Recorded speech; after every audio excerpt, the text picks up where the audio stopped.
Welcome to Smart Money with Chris Swartz. Living life on your terms requires more than income. Smart Money connects you with the people, tools, and strategies that turn income into freedom.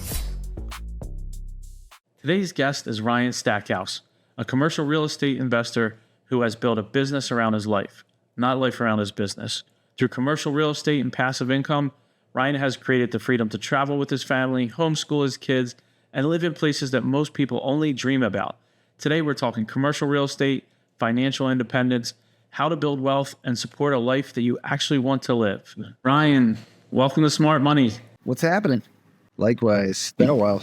It's been a while, man. So I want to just reintroduce everyone because I had a podcast. You were on the podcast before. So Ryan, tell us a little bit about what you do here. I'll back up just a tad bit. I met you in the mortgage business. We were in a coaching platform and we were both running our own branches at the time. You know, I still have lots of love for the mortgage business because I met lots of good people like yourself. Luckily, the mortgage business was a really good stepping stone and a sort of booster for me to learn about real estate investing, which is what I do full time now. Started out back in my 20s investing in single family and residential, and then gradually escalated into multifamily, duplexes, triplexes, quadplexes, then apartments, and then hotels. Mainly what we're focused on is triple net lease and absolute net lease in industrial and medical. We still own a hotel. We've kind of kept the assets that are, that are residential or hotel if they're performing well and they're not like a huge pull on energy and resources, right? So we've kept those, but everything else we've kind of stuck to industrial or medical that's got long-term leases, like 10 plus years. A lot of the stuff we bought recently is like 20-year leases. I look at that as sort of like, if we're looking at like diversifying in a portfolio, it's sort of like a bond that is an insurance policy for the future, right? So my returns may not be super aggressive or super, abundant right now, but I know that in 4 or 5 years, as the rent escalates 3% per year, then I get to a place where the rent's like really competing with the other ones with shorter leases, but there's more security there because I still have another 15 years on the lease. So what we've done is like, we've gone from, trying to be like grow and build equity to now it's sort of like at a preservation of capital stage in our life. And so we're trying to find these assets that have corporate guarantees, more security with longer leases, and companies that are pretty recession-proof and pretty bomb-proof when it comes to, economies. When we go through a recession or inflation, they're less affected. Everybody has to go to a doctor. Everybody has to go to, these medical places to get treatment. We own some drug and alcohol treatment facilities. Unfortunately, those are pretty recession-proof. Mental health in our country is not of the highest priority. So, a lot of those things get outsourced to these outpatient facilities and they do well. And I like to be a part of that. I like to be a part of knowing that we're helping people, and then along those lines too, the industrial stuff, they're metal buildings. They tend to be metal buildings with dirt parking lots and metal roofs. So they're easy for us as landlords to maintain the buildings. They're cheaper than say like a strip mall where we've got a big flat roof that's 40,000 square feet and a lot more expensive, So we're kind of over 20 plus years of investing. We've sort of refined our criteria to what we've seen works well. We're using AI a lot these days. What's funny about AI is like I can plug a lease in there and it'll poke holes in that lease, the legalese in that lease. Same with a contract. So when you say AI, let's kind of dive in there and then I'll backtrack into a little bit about what this does for your lifestyle. So AI, I find AI is like, it's always going to give you an answer, right? But then sometimes you're like, what is this? Especially there's a shift. Like I'm seeing like Claude is a lot more detailed than ChatGPT. So if there's an investor listening and just real quick little nugget, are you using any particular AI to evaluate those leases? Yeah, I'm glad you brought that up. We're using Claude a lot for contracts because Claude is very detailed when it comes to contracts, when it comes to leases, when it comes to legalese and verbiage. It's so good to plug those in there before we send everything to an attorney. We still send everything to an attorney. A lot of times we can preempt that with a whole bunch of notes that we send to the attorney, which makes it so we're not going back and forth which means less billable hours, and, attorneys know that this is being used. Like this is a potential inroad to cut down billable hours for attorneys. However, there's also still a need for that human involved where an attorney can look this over, because we both know that AI is not perfect. Like none of the AI platforms are perfect, right? For sure. It can get you to a certain level, but you always want to have that human that knows. Because like I said, one of my coaches is like, AI hallucinates, right? It's just telling you this crazy stuff. And you're like, wait a minute. All right. So you need to get, that human in the loop there. But it's so powerful to help. And I'm sure that's probably giving you even more time freedom, which I know you and I were kind of talking before we kicked this off. You shifted from the residential mortgage business, and moved into this space. It really wasn't about money for you, I think, based on our conversation, and you have a mission that I think is way bigger than, just trying to find the next career. Tell me a little bit about why you shifted into commercial real estate as the vehicle of choice for you as you switched careers. Yeah. So, like I was telling you, I will always appreciate the mortgage business, as hard as it was a love-hate. I mean, the emotions range from just the bottom depths to all the way to the highest highs, because as we all know, it's waves, real estate is waves and the mortgage business was waves. But I made, doctor kind of money without a doctor education or lawyer, I couldn't have done that any other way without going to school for 8 to 10 years. So, I'm grateful for that. And I'm also grateful for the education I got from the mortgage business. I learned from doing loans for investors how to get started. These guys, these older investors back in my 20s, I'd see their portfolio and they shared with me. They told me what to do to buy these properties and to reuse cash, to reuse my capital so I could recycle capital and keep buying properties. And ultimately what it led to was an understanding.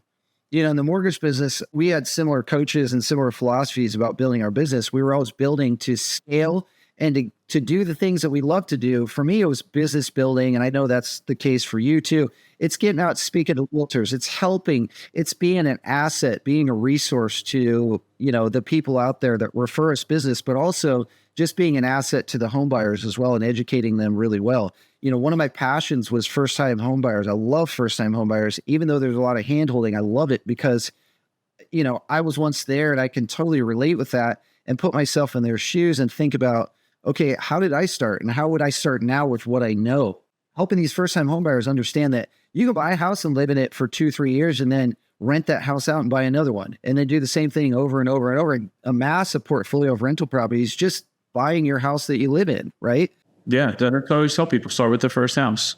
Yeah, people hadn't really developed that concept in their minds. So just to plant seeds with those people and help them think bigger and think about their future in a way that could potentially change the course of their life, their kids' life, their kids' life. And that leads me to where I'm at now. The whole reason why I'm doing what I'm doing now, we went from a place of owning all these residential properties, apartments, hotels, that were a big time suck for me, along with the mortgage business, to 1031 exchanging. And in case people don't know, a 1031 exchange is where the government allows you to sell a property, investment property, and roll the proceeds into another property as long as it costs as much as the sale prices of the former property or more. So say I sell a property for $500,000, I have to buy a property for $500,000 or more, and then it's tax-free, whatever I made on that previous property. Right. And then you have a timeline, right? You have the timeline to do that. Got 120 days to locate and assign that property, and then 180 days total to close. You got to be moving. You can't just hang out and, wait for the next property. The way I do it now is I locate the property I want to buy first, because I know that selling it will be a lot easier if I can tie up the property and do a contingency, and they know that I'm selling a property and we've got plenty of equity there and it's going to sell. Usually we can find a middle ground there where the seller of the new property is willing to work with us on the 1031 exchange and get all that done, because the life cycle of a commercial property is a lot longer than a residential anyway. And when it comes to the residential stuff, I would just have to sell a few and then start looking for properties. And a lot of it was just luck, man, engaging a lot of brokers. So I had a lot of at-bats with properties, looking through, underwriting a lot of properties. In 2019, I left the mortgage business. And the main reason was because, I got to a place where the rental properties like could support our lifestyle. Definitely was not getting super rich off the rental properties, but for me, it was more about time. I had kids that were 2 and 3 years old at that time in 2019. Now they're 10, almost 11, 9, and almost 3. But I wanted time with them. I found that I was missing those moments where they were taking their first steps or saying the first words. I'd be at the office and my wife would call me and say, hey, here's a video of, River taking his first steps. And I would just like be so upset by it, and I'd rush home. I get to experience the second time doing it or the third time, but it just wasn't the same.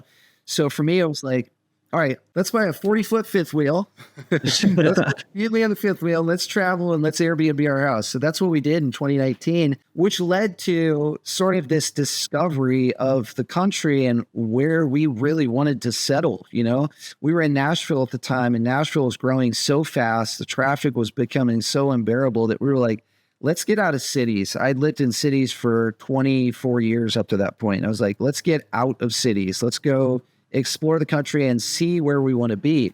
So we naturally started becoming snowbirds. We go north in the summer and south in the winter. And so when we went north, a lot of times we'd end up in the mountains of Colorado. It's just magical there in the summers. A lot of people think of Colorado with skiing, but the summer in the mountains is just magical. So we ended up in 2021 buying a house up there in the mountains. That ski town up by Winter Park is in such demand that we can rent that sucker out and cash flow really well. And it's appreciated really well. So I'm grateful for that purchase.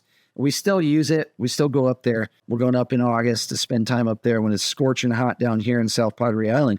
And then later that year, after the third year of coming here to South Padre Island in the winter, we were like, all right, let's look at houses. Let's just see, we'll start looking. And I started like October 2020. And when I started looking, I was like, man, these houses are way cheaper down here in South Padre than Florida at the time, than California, of course. Any coastal area, it was cheaper. And we thought about Puerto Rico. We got married in Puerto Rico, and I love to scuba dive and surf. And, my hobbies revolve around the water sports and mountains. So Puerto Rico has mountains too. We seriously considered that, but Puerto Rico is kind of tricky with mortgages and it's kind of tricky with housing, And our oldest son, he still has, but it was much more serious back then. He has a medical condition, so we had to be fairly close to a children's hospital. And one of the main reasons why we bought the house in Colorado, we were close to Denver Children's Hospital, which is one of the best in the country. So that's where we were going for 3-4 years. Now it's Houston Children's Hospital since we're down here in South Padre. But we fly up for the day and we fly back. We just do a United flight and go up and back in one day and knock it out. And thankfully, thank the good Lord, he's in good health and everything's normal for him. Down the road, we have the option if we want to go, Puerto Rico, Costa Rica, Portugal, wherever we decide we end up. And maybe we'll stay here. I don't know. We could do more of that down the road. The lifestyle change that you made in that transition is why you designed your life this way. So it's like life by design, right? Obviously you have the, health concerns of your son, so you want to stay in proximity to the hospitals, but that's your constraint. It's not, I got to work here, I've got to go into the office over here, or my industry is only in this particular area. I mean, you're really location independent, with your career. And I think that's huge for most people to be able to do that. I always tell people as I'm interviewing them, it's like, hey, are you able to go where you want, when you want, with whoever you want? If you can say yes to all three of those, that's true freedom. That's true wealth. It's true whatever you want to call it. But I mean, those three questions to me are key, because if you make all this money, but you're stuck in one area or you're stuck at one job, that may be great for some people. But as I've started to expand and get out there and meet people that travel, go places that I've never seen, I just find that that's true freedom, and that's living the dream as far as I'm concerned. I agree. I think about we got mind, body, and soul, right? That's we need in balance. And I would say at this juncture in my life, I'm the healthiest I've ever been. I surf almost every day. If there's waves out there, I'm paddling around. I'm in ocean water, which absorbs minerals. You know, my body is absorbing all these minerals. I'm in the sun getting vitamin D. I'm getting exercise, paddling around. I've lost like any little belly that I had is gone. I weigh like 173 now, which is what I weighed in high school. I feel the healthiest I've felt, the most energy I felt since I was in my 20s. And I think health is wealth as well. And I think that, you know, having the time with my family leads to this deep happiness, this deep fulfillment, because, you know, I get to spend every morning. My wife coaches at a gym now across the bridge off the island. And she's got this tribe of women. Most of them are older than her, but she inspires this whole tribe of women to be healthy as well.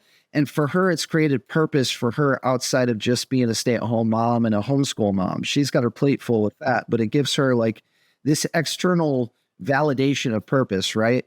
So health has become a main focus for us as well.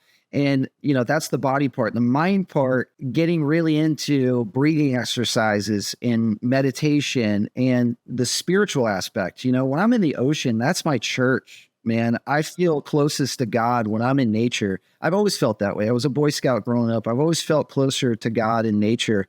And when I'm in the ocean and I see dolphins playing or turtles popping up or stingrays, I can't help but feel this magnitude of just, yeah, this connection. And scuba diving too, I'm under the ocean where I shouldn't be as a human, and I'm seeing all these things. It's hard not to feel spiritual when you're under there, you know?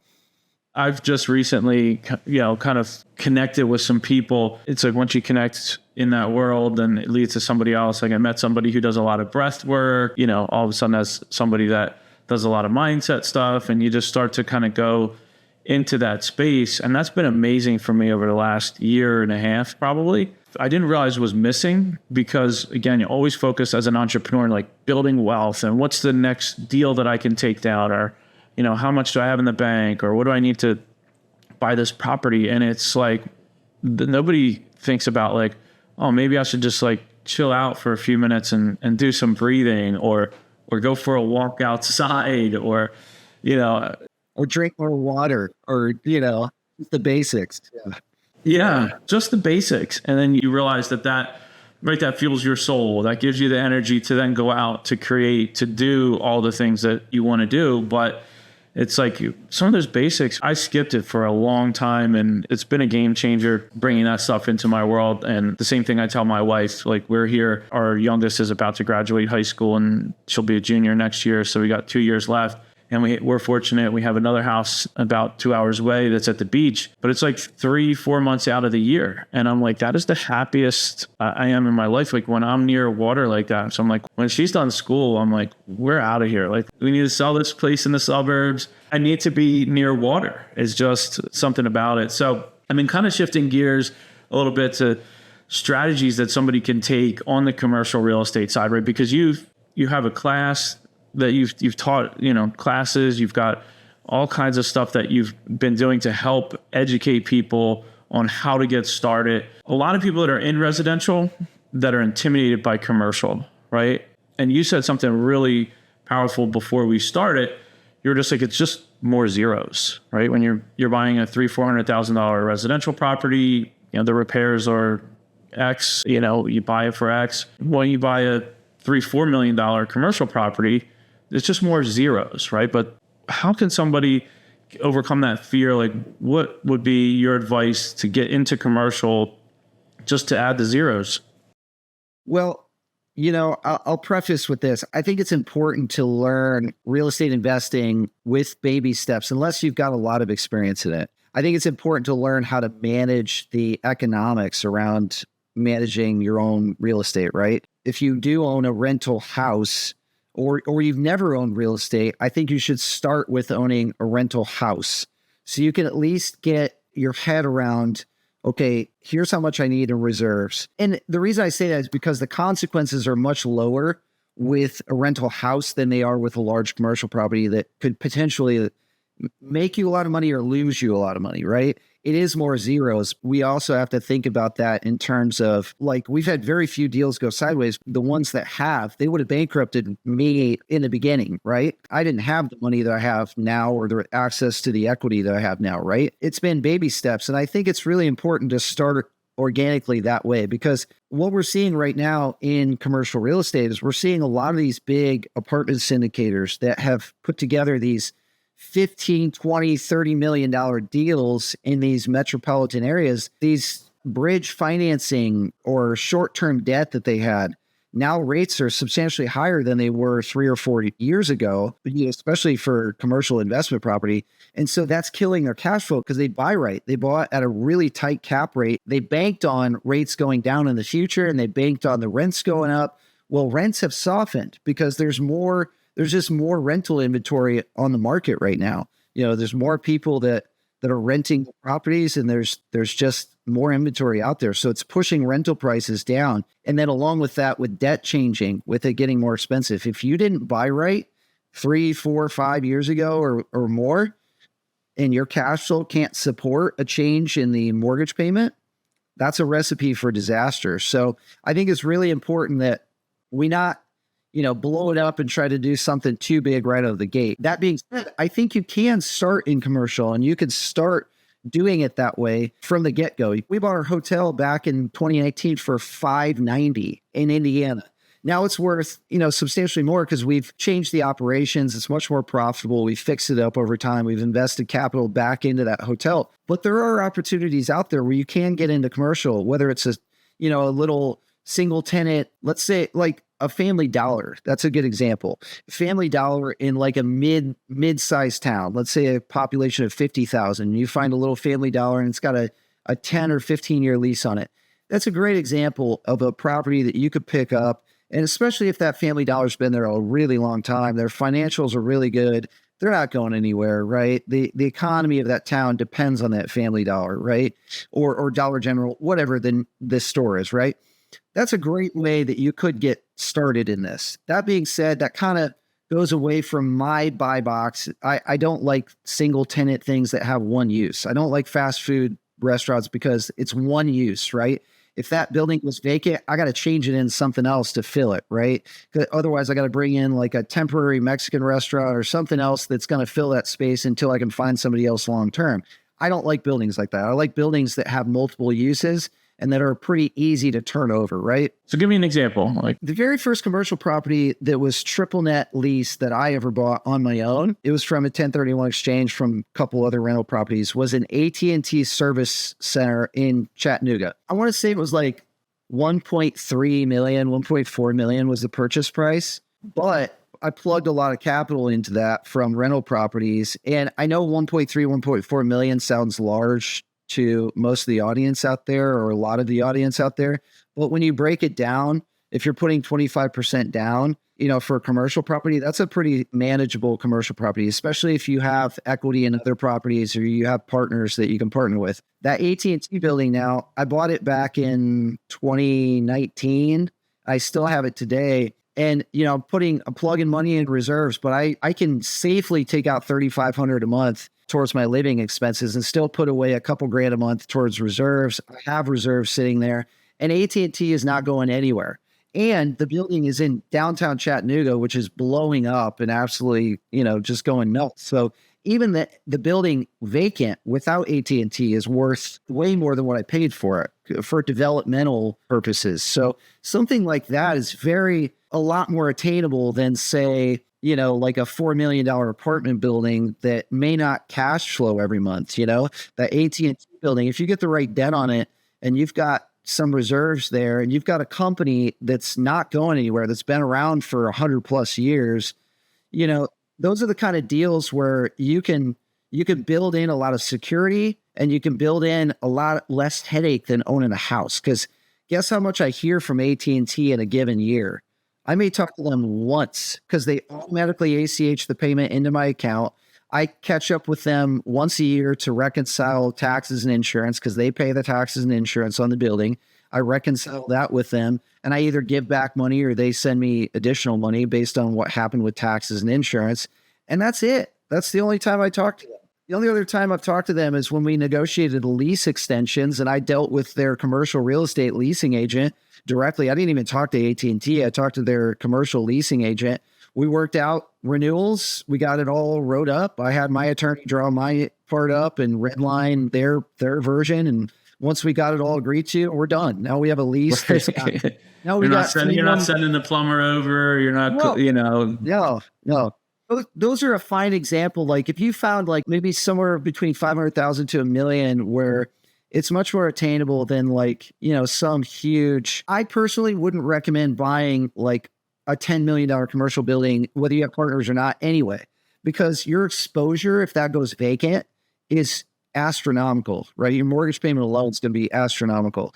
So we stick, even though we have, a lot of properties right now, we're a little over 50 million in managed assets right now. We still stick to 2.5 million to 4.5 million because the exposure on buildings of that size is much less than having, like 4 $15 million buildings, right? Because my exposure, if one of those goes vacant, is just astronomical. And we believe gets back to that lifestyle. You sleep a lot better at night, right? Yeah. And it's diversification too. It's diversification of different places in the country and different tenants and different asset classes, right? So some of these are doctor offices. Some of these are treatment facilities. Some of these are industrial up in the Permian Basin where oil and gas is pulled out of the ground. Autism center in Houston, and one's a law center in Dallas, all kinds of stuff like that. So it's diversified. You're finding deals all over the country, right? Like you're able to find deals. We've gone back to basics. We've really gone back to basics. I feel like we were riding a pretty good wave with real estate from 2013 to 2022, 2023. I would say even into 2024. And now we're seeing a lot of correction in a lot of commercial and a lot of residential too. Even in cities that were blowing up, we're seeing a stagnant market, and we're seeing with commercial, especially office and tech buildings, like scientific research tech buildings, those vacancies on those buildings are like 40+%. Office, like 28.3% is the last number I looked at for vacancies across the country office. So there's certain asset classes we're divesting of and we're staying far away from right now because I don't know what the future holds, but I do know that I don't want to wait for another cycle, over 10 years for that to come back around or have to repurpose those and plug a whole bunch more money back when our cost basis was high already. I just want to shed those and move on and readjust our strategy and keep going. But yeah, for us, like with the rent we have over time, by living simply, by being frugal, by not spending money on dumb things, and by dumb things, I mean like just going on vacation and spending 15 grand and throwing it on the credit card and saying, I'll figure it out. Or going and buying a brand new Suburban that cost me 120,000. We pay cash for our cars. I live simply. I'm wearing a t-shirt and a hat that says Rad Dad from. Yeah, I love it. I don't live in an extravagant lifestyle. I drive a 2006 Subaru. I have a camper van. We have a Honda Odyssey van. I don't need fancy things. And the reason for that is because I know that if anything goes sideways, I can buckle down and my lifestyle can be compressed and be simplified. I don't have to worry about one property taking me down or two vacancies taking me down. I think my biggest fear, having come from a background of like, my grandfather was a farmer. My dad grew up a farmer. He was a builder in Indiana. And, my grandfather's grandfather was a farmer. We grew up very blue collar and by no means rich growing up. Sometimes I wake up with like imposter syndrome and I go, is this all going to go away? Like, how did I get here? The market's going to crash. It's all going to be gone. Like what? Really do have to look around sometimes and just, you and I have talked kind of very humble backgrounds, both of us, you just have that appreciation and also that little guy or, voice in your head that does play tricks on you. Like, is this all going to go away? I love that you keep it simple and you're just out there. I love following your journey online. You and I are connected and just seeing you out there on the water. I mean, to me, I connect with that because I know how it feels just to be out there. And for me, it's just my release into really just turning off all the noise. I mean, I'm not as disconnected as you are these days. Phones going off, the social media things still top on the radar here. So we're keeping things into perspective when I get out there for a few hours and get on the water. But Well, this has been great, man. I really appreciate, diving into everything. And I know you guys are still doing the academy and doing some trainings and stuff, a website where if people are interested in learning about commercial and what you do. Yeah, absolutely. We have cashflowtofreedomacademy.com is our website. Every once in a while I do podcasts like this. There's stuff on YouTube. If you search my name, there's some stuff on there talking about the journey, talking about different angles of what we do. I would say this to people that are either starting out in real estate or trying to get to a place of living their dream life. I think the wisest thing that was ever said to me that left the most impact was design your life around your work, not the opposite. If you just get into a job and let that job control you and you design your life around your job, like you're responding instead of being intentional and, controlling the parameters, right, of what your life looks like. I can tell you from experience, ask me how I know, that job will completely take you. Yeah. No, for sure. In the mortgage business, I found myself working 50, 60 hours a week, and not because I had to, because I felt sucked in and I felt like I needed to people please and make sure everybody was happy and make sure everything got done on time and make sure my employees were taken care of and, the revenue was there and all that stuff. You know what? If that makes you ecstatic and happy, your kids have moved out of the house and your wife has a passionate job, then by all means go for it. But if that's sucking your will to live, then design your life around what you want to do and how much time you want to spend in the office. And you're going to give up some money. You're going to. That's the reality of it. A lot of people say billionaires spend, 100 hours a week building their billions, but the sacrifice is their social connection to the people around them, right? I have no desire to be a billionaire, none whatsoever, because the sacrifice taken on my family is not worth it to me. So for me, it's about, okay, yes, I did give up some money by leaving the mortgage business. Yes, I do give up some money by not, being in some sales role where I could make well into six figures. But for me, we make enough money to be very, very happy. We're building a future for my kids. There's a legacy there for them. But more importantly, like later on, my kids will say, you know what? My dad may have been really annoying at times, but he was there for me every single day. And my dad taught me to surf. My dad taught me to scuba dive. My dad taught me to mountain bike. My dad taught me where to go hiking and we could see moose and, where to go snorkeling, where I'd see dolphins and stingrays, things that actually. Yeah. That's the matter. So not going to, as I said, not going to write on your tombstone, like, Ryan made a lot of money, Ryan worked the most hours. Yeah. I mean, who am I competing with? The Rockefellers, they've got me blown away. Warren Buffett's got me blown away. I mean, it's all relative, right? Like, yeah, okay, I've done okay for myself, but there's lots of people that have made lots more money than me, but my wealth is in my happiness and my balance with mind, body, spirit. Those are the things I focus on the most these days. That's perfect, man. And I think, we have our signature question here, but I think you've kind of covered it, but I'm going to throw it out there anyway. And, when you think about living life on your terms, what does that look like to you? And what's one step that someone listening could take today to get there? Living life on my terms. So I think living life on my terms is waking up when I want to. I tend to be a fairly early riser. I'm a night owl, but I also wake up early and I still manage to get enough sleep because I take naps in the afternoon. I think it's living life on your terms, designing your life around your job, not your job taking over your life. I tell people, like, after I got out of college, I went to school for fine arts and I studied jazz guitar, which are totally unrelated to what I do now.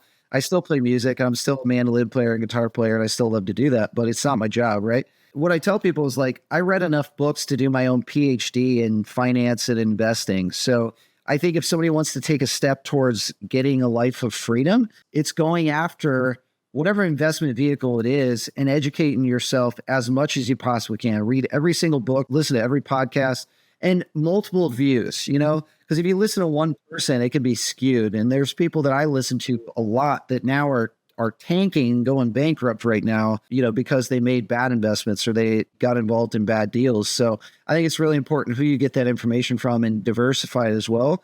But you could do your own PhD. You could do, you can find mentors. Especially now with chat and, all the AI tools, That's another thing I was going to say with ChatGPT. I use ChatGPT Pro for numbers. So where Claude is really good with contracts and with verbiage, I love ChatGPT Pro for plugging in financials. Like when we get financials from a company and we get 4 years of financials, I can plug it in ChatGPT Pro and they'll break down a whole accounting summary of here's what they made, here's where they had losses, here's what you should look at, here's what they have for reserves.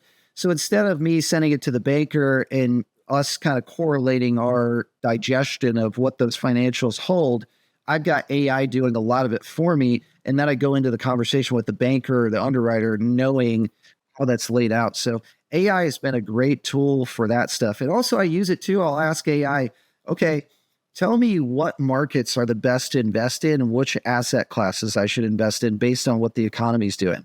Nice. And you find that information to be fairly accurate? Yeah, it's telling me medical, industrial. It's telling me the same asset. There's other ones too, but those are just validation for what I'm doing because it's seeing the same trends that I'm seeing. I think, we need to take it with a grain of salt. We need to do all the research. Sure. But it can be a great tool to kind of point you in the right direction so it's less time spent paying billable hours with professionals that. Right. Yeah, you're going into the conversations with educated and just kind of cutting to the chase. Like when you're underwriting deals, you're looking at deals, it helps me weed out those deals that we don't want to do right away. I can plug that stuff in there and go, yeah, that doesn't work. And I know right away, so I can just move on, In a given day, I'm looking at probably 2 to 6 deals. Some days are more, some days are less. And then, if I go after a specific deal or a couple deals, I'm underwriting those deals. I'm looking at the numbers. I'm running mortgage payments. I'm running, all the different things. And AI is a really good tool to help me do that. That's awesome. So, well, I appreciate you jumping on, man, and, just kind of diving in, sharing a little bit about what's going on in your world. I love the vision that you have and the way that you really design your life first. I really appreciate you jumping on and sharing it. So till next time, my friend. Thanks for having me, man. I really appreciate it. I'm sort of the anti-hero. I don't like center of attention much anymore. I like just living my life. I'm a humble dude. I don't see myself as some finance hero, but what I do like to do is inspire people to take chances and go after the life that they want, because I think it's extremely important. I see the difference in my life from going from winters that I hated up north to living in a place where I can wear board shorts and a t-shirt all day long and be in sandals and be in the sunshine. And my happiness quotient is so much more fulfilled just being in a place that I enjoy. I would just encourage everyone to, even if you're not going to an island somewhere, pick a place, have the courage and have the resolve to go after the things, including places where you want to live, and go after it. Your kids will see the happiness on you. Your family will see it. Your friends will see it. Your spouse will see it. You'll become much more fulfilled. I would say, my marriage with my wife is the best it's ever been. And that's a whole different topic. That's us pouring to ourselves and having more time to. You were talking about date nights and, kind of making that time. I couldn't be happier with my choice of a spouse. I couldn't be happier with how we've built, that time together. And I know that, if we're talking someday and we're blessed to live to 80 years old and we're both 80 years old, we're similar ages, you're going to ask me and I'm going to ask you, what's your biggest regret? And I'll be like, no. I mean, I don't have a lot, but it's certainly not moving to a place that I love to live. Right. Yeah. Being out on the board all day and out in the sun. Awesome, man. Well, I appreciate you again. Always great to connect. And for anybody that's listening, if you want to connect up, you can just search Ryan Stackhouse on social. I know you don't put a lot out there, so just DM Ryan, let him know. Heard him on the Smart Money podcast. If you have questions about commercial real estate, getting started, check out the website. And if you got something out of this episode, share it with somebody else out there that can benefit. Thanks for listening. Follow Smart Money with Chris Swartz for more conversations on building wealth with purpose. And if you found value in this episode, share it with someone you know who can benefit, because real wealth is life on your terms.